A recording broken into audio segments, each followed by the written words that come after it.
একজনের কাছ থেকে হ্যান্ডমেড জুয়েলারি প্রমোশনে নিয়ে তার ভিডিও পোস্ট করিনি। দেখো ব্যাপারটা আমি বলি, অনেকে আমাকে জিজ্ঞাসা করেছিল কি হয়েছে তুমি সত্যিটা বলো। না মানে আমি জানতে চাই যে কোন মানুষকে জিজ্ঞাসা করে, কোন মানুষের। আমি সেই সব মানুষদের বদনখানা দেখতে চাই যে কারা একে জিজ্ঞাসা করে। আমি যে কটা স্মল বিজনেস প্রমোশন করিয়েছি, মানে একটার কাছ থেকে কোনো পেমেন্ট আমি নিইনি, কোনো ইভেন আমি নিজে আরো পেমেন্ট করে প্রোডাক্ট নিয়ে প্রমোশন করেছি, এরকমটাও হচ্ছে। হে স্বর্গের দেবী, তুমি এতদিন কোথায় ছিলে? এতদিন কেন আমাদেরকে দর্শন দাওনি?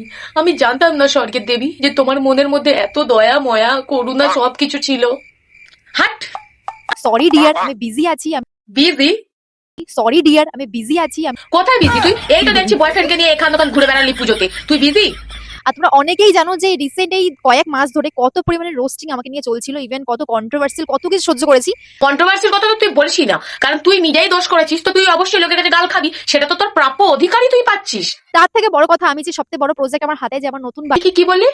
সবথেকে বড় প্রজেক্ট আমার হাতে, যে আমার প্রজেক্ট? তুই মাধ্যমিকেও ঠিকঠাক ভাবে পাস করেছিলিস? হাতে যে আমার নতুন বাড়ি, তার কি বাড়ি বানানোর জন্য বিজি ছিলিস? এই তুই কি মিস্ত্রিদের সাথে কি লেবারের কাজ করছিস নাকি, যে তুই ভিডিওগুলো এখনো পর্যন্ত আপলোড দিতে পারিসনি?